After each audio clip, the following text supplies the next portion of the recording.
very happy to have you here. I'm Ellen Farrelly, Director of Educational Services. And we have these monthly meetings once a month, second Monday. And I just wanted to ask you to, we give thanks to the 15th Street Fisheries, our sponsor. I ask that you please silence your cell phone. This is the Hungry Bucket.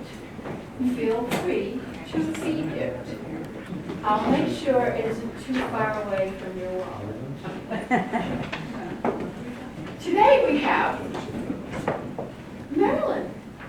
Weren't you here last month? No. Have you been here all month? Well, you know, they kind of work around me.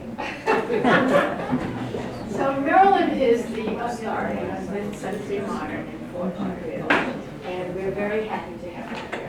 Again, thank you, Merrilyn.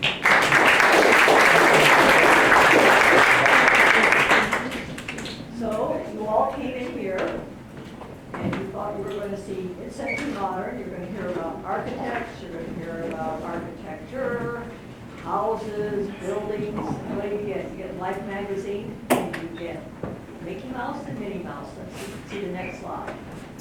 See, there they are. It's Mickey and Minnie, right there.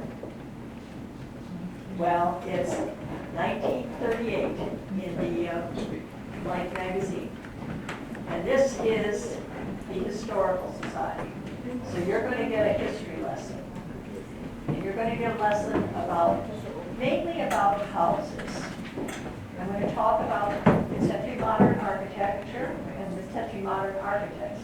Not about all of them here in Fort Lauderdale. There were a lot of them here post-war. But we're talking about a few of them. And I want to concentrate on housing and how people get into modern houses. Most Americans are kind of a little bit traditionally oriented, I think, in their houses. They're a little bit conservative. Now, this Life magazine was in 1938. And we know that mid-century modern was supposedly a post-World War II phenomenon. But of course it started back in the early days because, I mean, they had the international style in Europe. And they had all of that going on, this modern things were going on. And the people who were doing high-end architecture, who could afford to put a lot of money into their houses and hire a high-end architect, they might be interested in a modern house. But most ordinary Americans, the ordinary householder, we'll call them, oh, I don't know, Mr. and Mrs. Mouse, Mickey and Minnie, maybe. They weren't so interested in the modern. So how did we going, all these architects were designing all this new stuff. So how are we going to get these people into these modern houses? How are we going to get them away from, you know, these traditional styles? And let's get something new going here. How do you do that? Next slide. Go back to the regular Life magazine. You notice that this is 1938. And back in the day, they were doing modern stuff. And let's go to the next slide. This one is the first page of the essay for that particular month in Life magazine. And this, as you can see, is 8 houses for modern living. This is the Life magazine essay. They had an essay, everything, where they would do, you know, photos and everything, whole business. What they did is they chose 8 houses, whether they chose 8 people who were living in houses that were inadequate, that weren't really working for them. And then they got architects, and they assigned 2 architects to each house to design a new house for these particular people. They were at different income levels. And they would have one house would be a traditional house, and one house would be a modern house. Next slide. Okay, now this is one of the houses. This was, I think, about the $4,000 income. And, you know, I mean, what's the matter with this house? I mean, it's very traditional, sort of a bungalow style, a nice big porch on there. Rather fancy, actually. You know, it doesn't look bad. Of course, those of you who can read the fine print underneath already have a guess what's the matter with it. Next slide. It's a fake. That whole facade was just ridiculous. Gotta get it up there a little bit more. Okay, we're not here yet. Anyway, so that was the thing. It's really basically just a very basic one-story cottage. And people are living in rather cramped quarters. All of that fancy stuff that looks like a second floor and an attic and everything like that, no, it's not there. It's just a fake. So let's go to the next slide. This is actually what the layout looked like. And you can see that they gave a little bit of information about how people lived. And you can see that one, I love that one picture down there, the little boy who's getting his hands washed by his mommy. They called him Dinky. Okay, let's switch over to the next slide.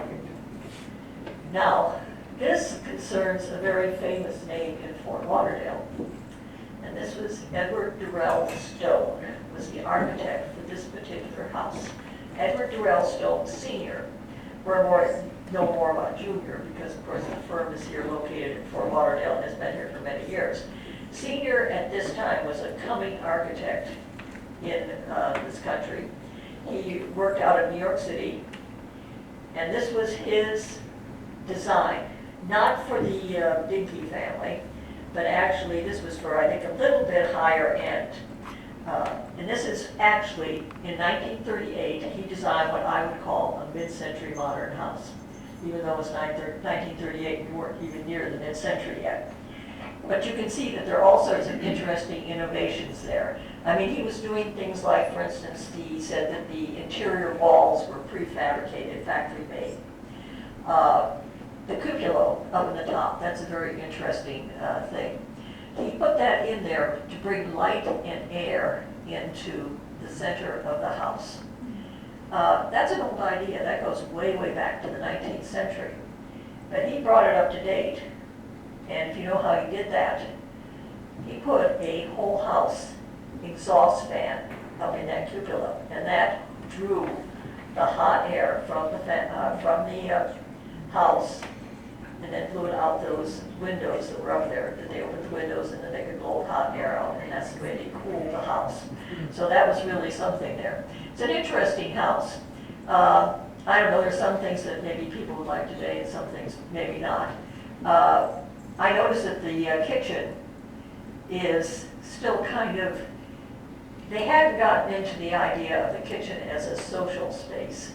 It's still strictly a work space, someplace where work went on behind the scenes. And that was because in older times, even middle-class people could usually afford to have some sort of help. And so usually they were behind the scenes in the kitchen and you wanted to close them off. You didn't have a social thing like you would have now. Nowadays you have the family room where everybody, the whole family is in the kitchen and they're working it out and things like that. But in those days you had the hired girl who was working behind the scenes. And it didn't happen anymore after a while. And what do you suppose happened? Well, I'll tell you, World War II happened and the hired girl went away.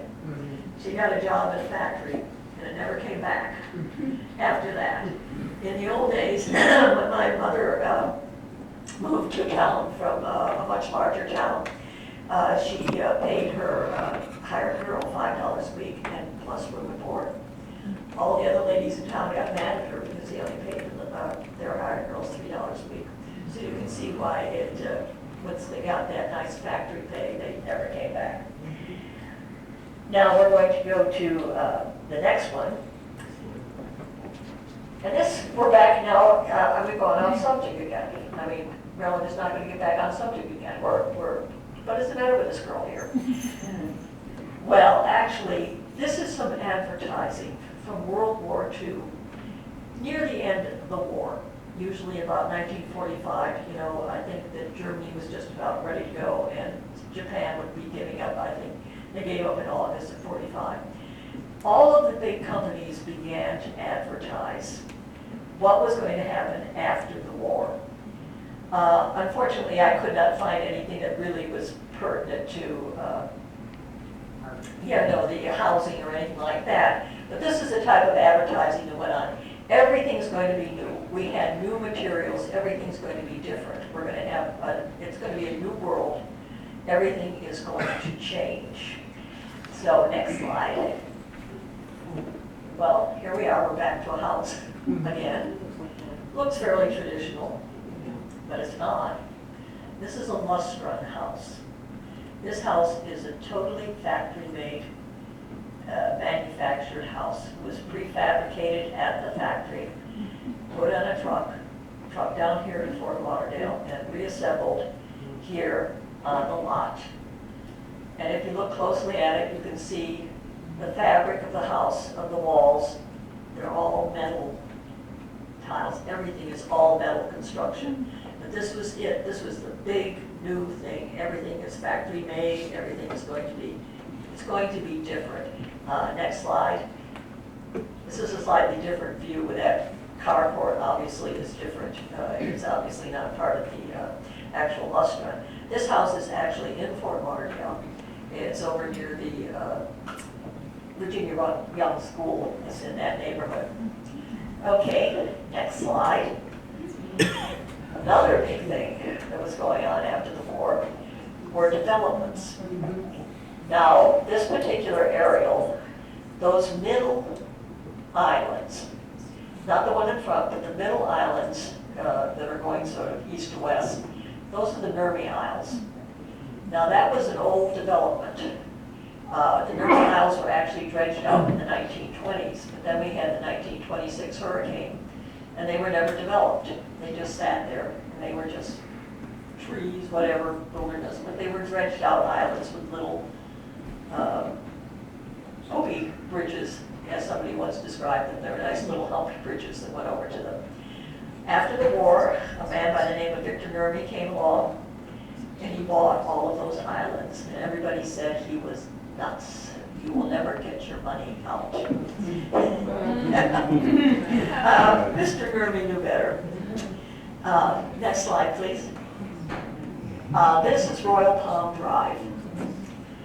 And take a look at the house to the left of the bridge there. The bridge was designed by Victor Nermi. He was quite a designer as well as a contractor, and he designed a number of houses up there.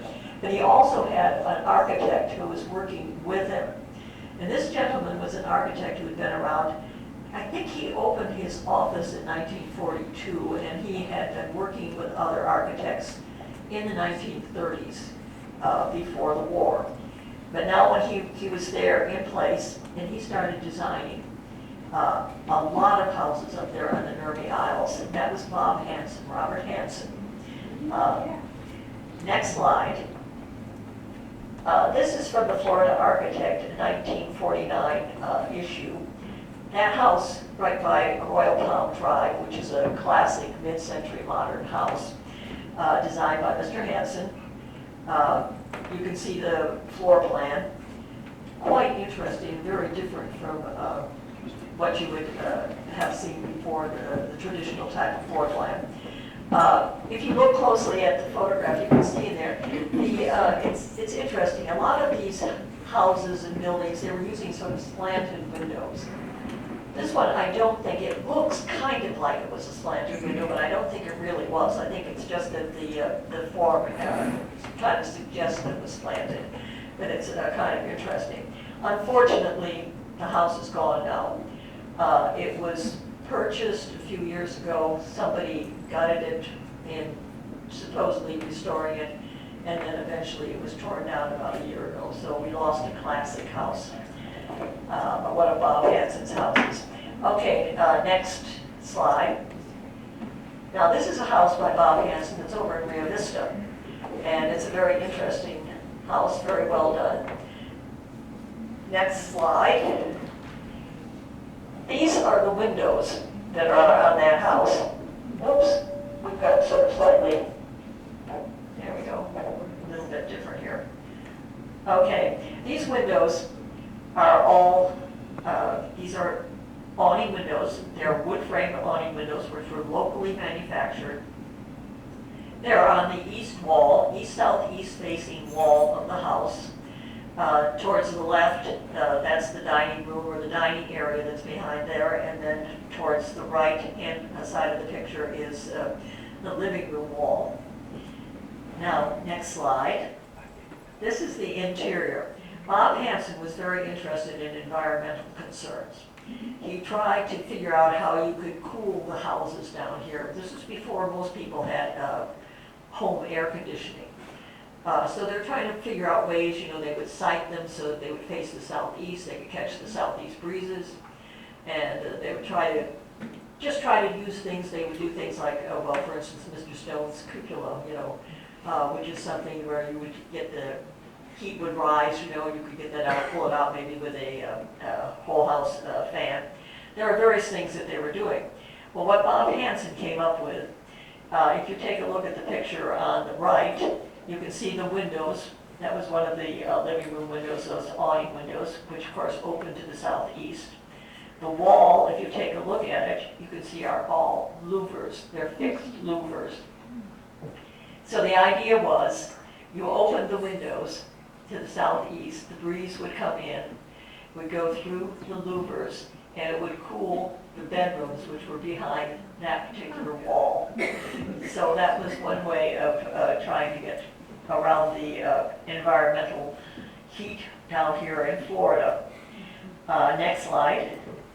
This is another Bob Hansen. It's a little difficult to see the big picture, which is a contemporary picture, but that is an historic picture that's down there in the corner. And the house has not changed that much. They've had a few minor changes. They put a very large deck on the side, and as you can see, the trees have really, really grown.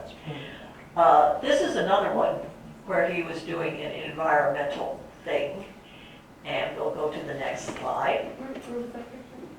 It's in Rio Vista. Then the next slide, this is the interior of the living room, which is on the second floor. Most of the living spaces are on the second floor. I believe that there is a bedroom and a bath and then some storage rooms on the first floor. But this is on the second floor. This is, that chair is historic and it's not there anymore. But take a look at those grills that are down around the bottom. You can see there's a built-in seat there and then a built-in bookcase, and then there's these open grills. They're all made of teak wood. They're still there. They're quite handsome, actually, but they're not there just for decorative effect. They were actually connected to a whole house fan which sat up on the roof.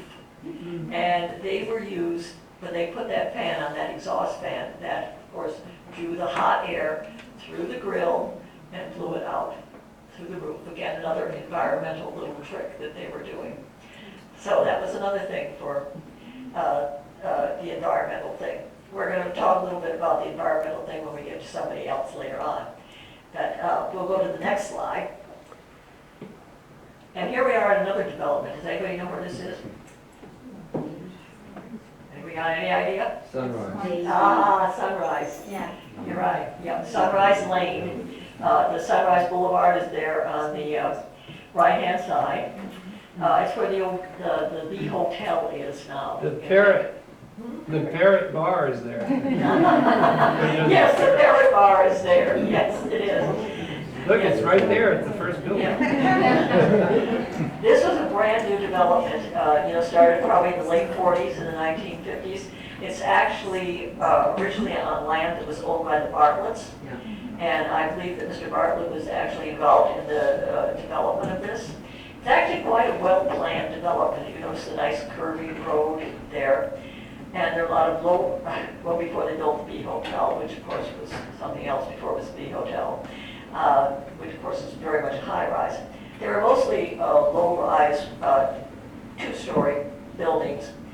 And a lot of the interesting things about it, on the corners, all of the buildings had sort of curved corners, chamfered corners, but they were curved, which was kind of a design element. So it was really quite a well-designed little development. Next slide. This is a building which is a real little gem. And it was designed by probably one of the architects that you cannot talk about. If you want to talk about mid-century modern in South Florida, you have to talk about him. This is Charles McCurahan's building. Beautiful little building. This photograph was taken a few years ago when we were doing some survey work, and it was for sale at the time. It has since been sold, but the people who bought it have kept it the way it should be. I mean, and it is pristine. And there are all sorts of interesting things that he's done, that nice tower with the glass brick entryway. I think there are 3 apartments and an office in this building. Where is this? It's on Sunrise Lane up near Sunrise Boulevard, just off Sunrise Boulevard.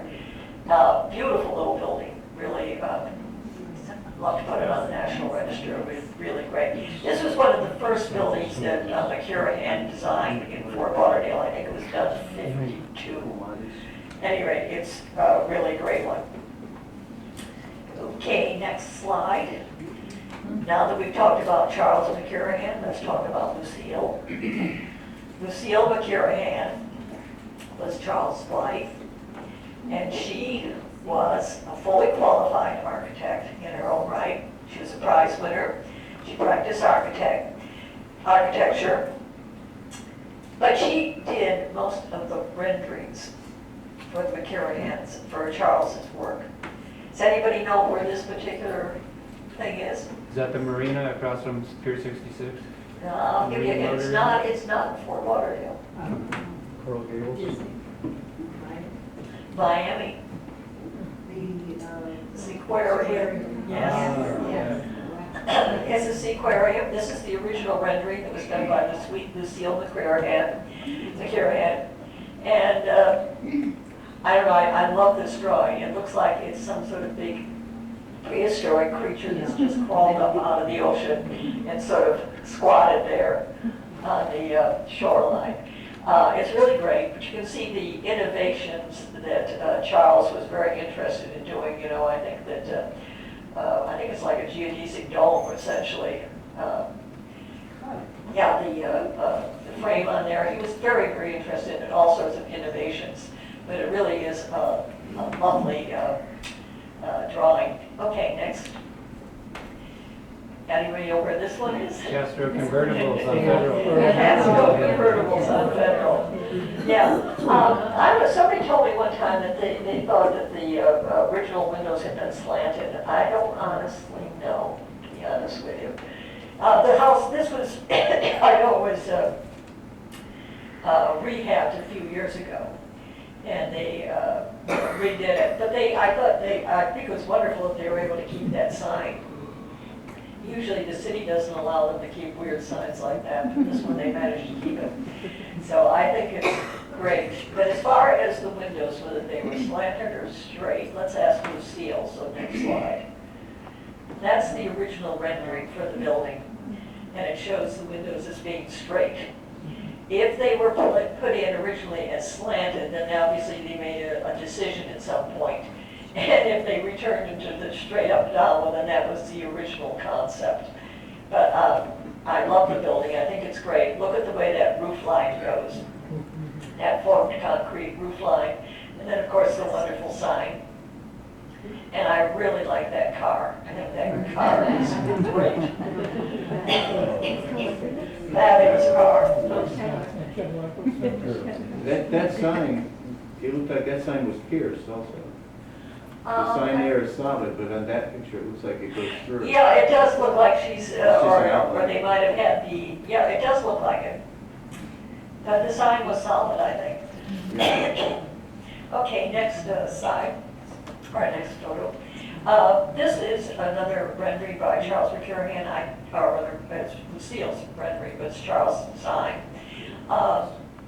I don't honestly know if it was ever built, but it's interesting. You can see the formed concrete roof, which is something that he was really noted for. Very interesting. What's the name of the bank, Chris? Everglades? Yeah, the Everglades Bank. It's down there in 17th. You know, that had that formed concrete type thing. Oops. Okay, next. And here we have another development. Anybody know where this is? I'll give you a test here. Idlewild? No, North Village? Burgess North Beach Village, actually Burgess Estates, now known as North Beach Village. Excuse me. And this was another one that was developed after the war and laid out. This was basically on Mr. Burgess' land.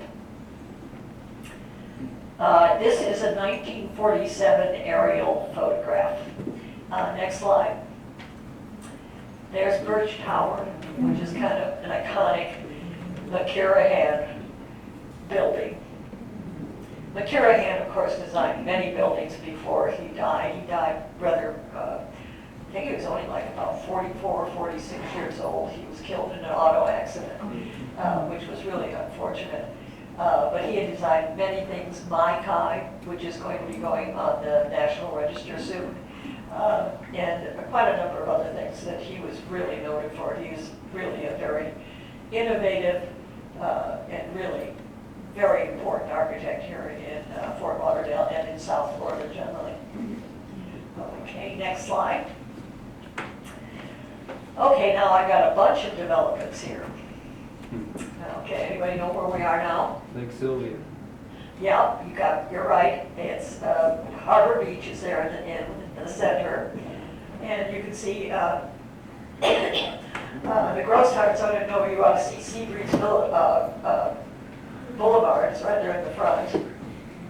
Then in the back are the islands, and to the left are the Lauderdale Harbor's islands, and to the right are the Rio Vista Isles. Now to the next slide. Now, this is I've already walled them out. You know, this is Caroline and Larry Grosshart. This is their house. This is the Van Orsdale King home on Seabreeze Boulevard, and it's on the National Register of Historic Places. And I do not have a good picture of it.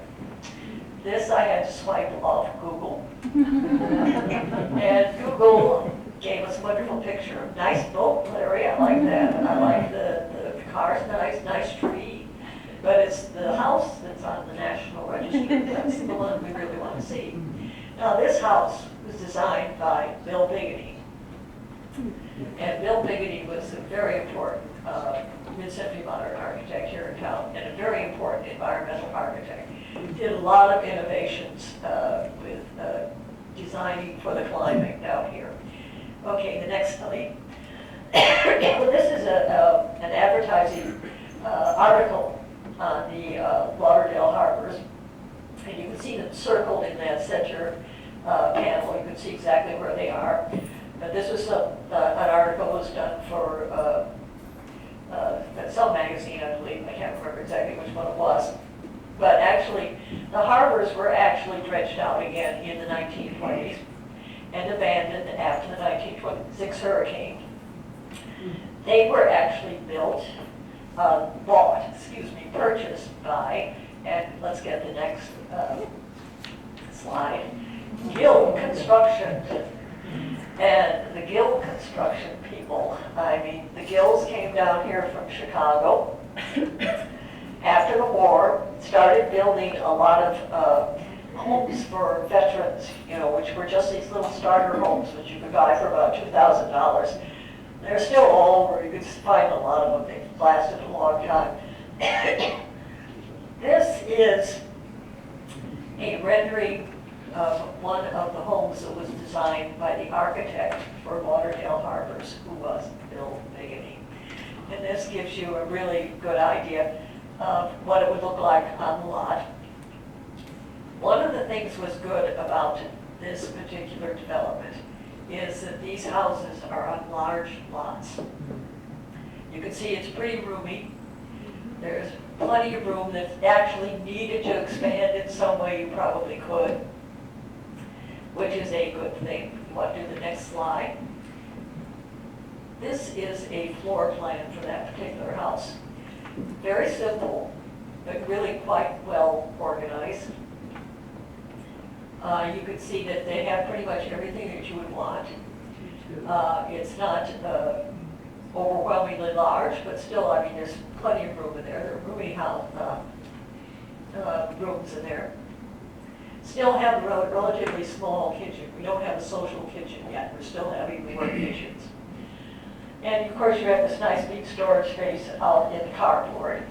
And altogether, this was one of the prototypes. There were about 4 different ones. And these houses have held up remarkably well. Next slide. Here are a couple of examples. And if you go down to Lauderdale harbors nowadays, and they're the islands that are south of the Rio Vista Isles, along Cordova Road, these houses, there has been very little infill. They haven't had the tear down that you've had in other places in the last few years when we've been having this boom or whatever it was that we went through, where you were getting everything was being torn down and everything else. But it's amazing how well this particular development stood up. Mainly because I think the houses were they were efficient and they were well done. And I think the fact that they were all on these large lots, which gave people, you know, the option if they needed more room that they could get it. I think that worked very well. Let's see, the next slide. This is another Biggity house. And I want to talk a little bit about this because unfortunately we could start weeping copiously. This is over on the beach. And it's really a neat house. I'm going to basically talk about one room in this house that I find very interesting, but it's quite nice. The house, the main living rooms were on the second floor, and the first floor there was a sort of open, semi-open party space down below with a wonderful open fireplace where you could have wonderful parties and barbecues, and there was a wet bar and things like that. And then there was a little apartment down there. Go to the next slide.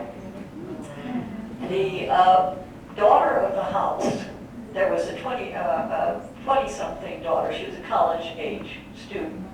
And there were younger children in the family, too. Their bedrooms were up on the second floor. But she had her own apartment on the first floor. On the ground floor, and this was her little living room, and she had a bedroom, and of course a bath. And then of course she had this beautiful party space just outside her door. I suspect that her family, this was in the 1950s and 60s, I guess, and they thought, well, she wants to come to Fort Lauderdale and she wants to party, let's keep her at home. So we'll give her a nice space where she can have her friends over. But I wanted to show you, this is one of his environmental solutions here. You want to take a look at the windows. You have these wonderful fixed glass picture windows. And if you notice, you look out and you see the ocean and you can see the beach and you don't see any cars. A1A is right in front of this house, but you do not see A1A because the house has been raised up. And basically, the road is down in, well, sort of like with the old English ha-ha, where you put a ditch, you raise up the thing, and then you look over it, and you would not see what was actually in front, the sheep that were running around, or in our case, all the cars going down A1A. So you look out, and all you see is beach and ocean.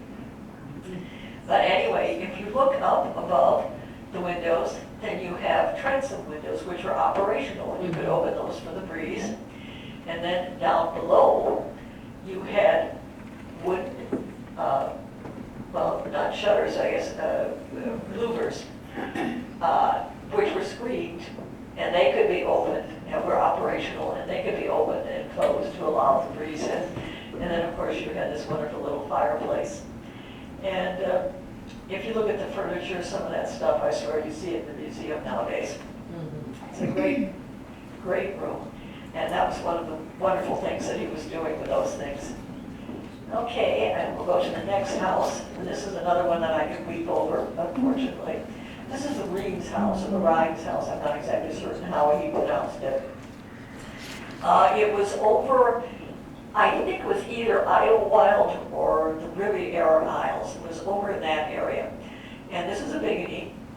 And again, you can see the living space is on the second floor. The main living space is on the second floor, although I think there was some room on like a game room or something like that down on the first floor.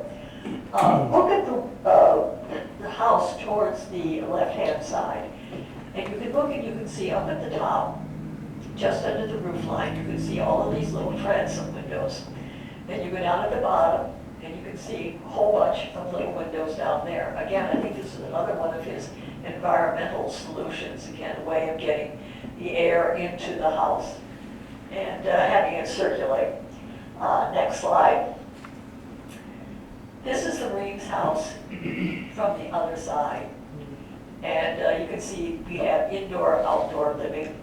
Again, we have some, looks like museum quality furniture out there in the outdoor living. Wonderful jalousie windows, which of course you can't have nowadays. Besides, they weren't very practical anyhow. But still, it was a great house, and it's totally gone. Too bad. Mickey and Minnie couldn't afford that one anyway. Okay, now, here's a good one. This one is the Stanley House, and it's over on the Rio Vista Isles, and it is by Dan Stuckham. So unfortunately, I do not have a really good picture of this house. I only have a picture of the entryway and part of the carport, which is actually in the upper right-hand corner. You can see that part of it. That's the only part that we have. But it does give you some idea of what the house looked like. There's that sort of curved thing up there on the top. That was a big berm that's sort of in front of the house, which gives a lot of privacy because there's a lot of planting on it. You notice that he seems to have used a lot of the transom windows over the sliding glass doors, again, to be open things. Although this was, I think, a little bit later house, and it may have had more air conditioning. I'm not sure. I should ask maybe Stanley about that. We can flip over to the next. This is the only photo that I have of the house, unfortunately. Gives you a little bit of an idea. It shows you that funny wooden sculpture thing that was one of his signatures. But it's a beautiful house and really a classic. I believe it's for sale at this point. So if anybody wants to buy themselves a nice mid-century modern house, which is on a 100-foot lot on the water, go for it. Merrilyn, she actually sold it already. Oh, she did? And, yeah, but I don't know what's gonna happen next, but Oh, she yeah. doesn't feel comfortable about it staying the way it is. She didn't feel, or She sold it, yeah, and moved out, yeah. yeah, well, I know that she had moved, yes. Well, it is a beautiful house. Okay. Here we are. We're at Lake Mayan. And this is really part of Harbor Beach, so it's just part of that other development. And, oops, echoey here. So I want to show you a house that's over here on Lake Mayan. So you want to flip to the next. This is the Baxter House. And this is about, oops, it was designed by Robert Little, and he was from Miami Beach, actually, although he did open an office here in Fort Lauderdale as early as 1938.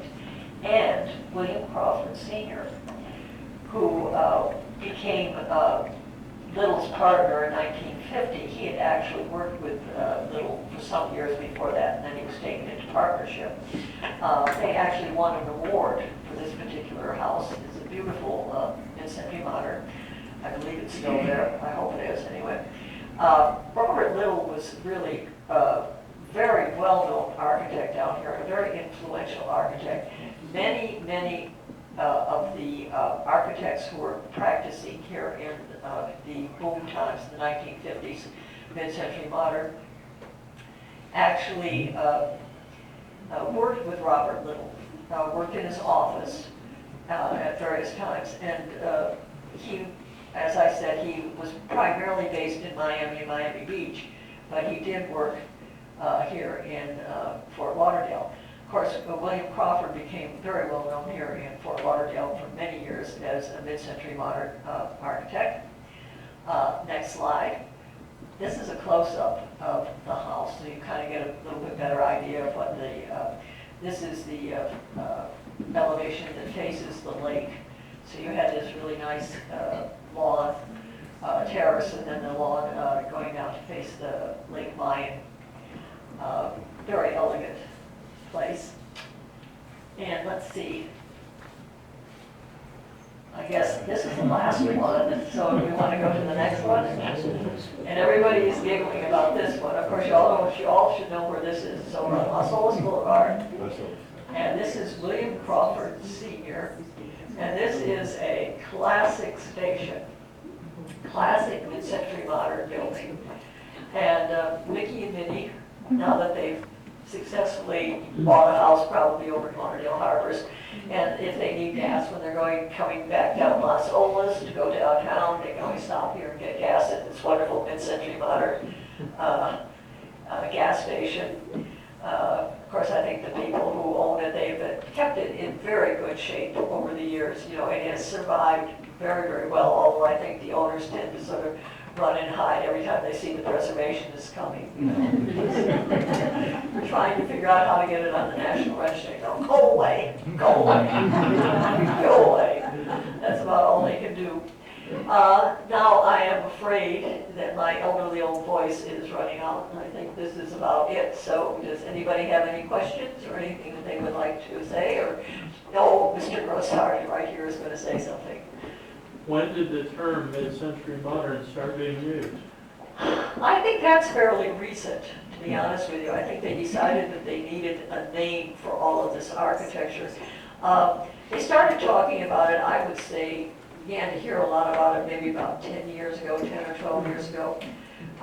People began to really, when people began to get interested in it, they had to figure out what they could call it. So I think that was about it.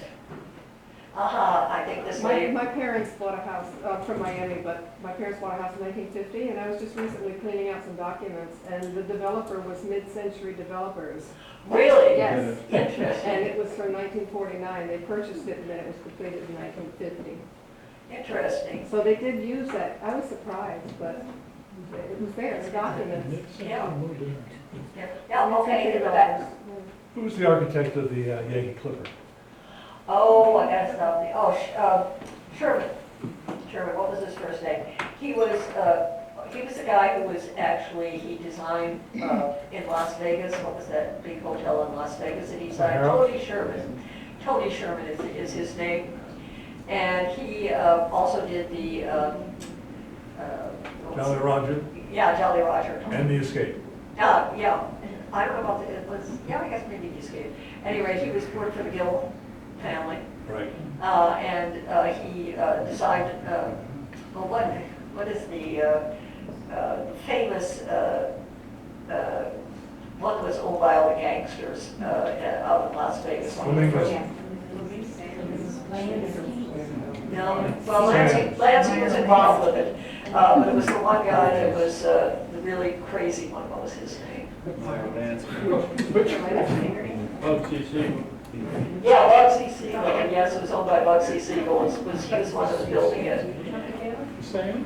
Yeah, the top, yeah, could be. Yeah, it might be Tropicana. I don't know, I couldn't remember. But anyway, that was Sherman, Tony Sherman did that, yeah. Thank you. Any other ones? Any other questions? Oh, yeah. How about Ireland's Inn? Who was the architect for that? Oh, gosh, I don't know. That I don't know. When will it be rebuilt? Yeah, they haven't really They've done a nice job rebuilding it. Yeah, it still hasn't gone down yet, which is, maybe we keep hoping. There is a book that someone published not too long ago about mid-century modern architecture. I don't know if you have it here in the bookstore or not. I don't know about the bookstore, we might have it in our library, but I'm not sure about the bookstore. We have a few in our library. They had all those buildings like the Castro Convertible, Ireland's Inn, Jolly Roger, they were all in that. Yeah. Okay, any other questions? Thank you, Merrilyn.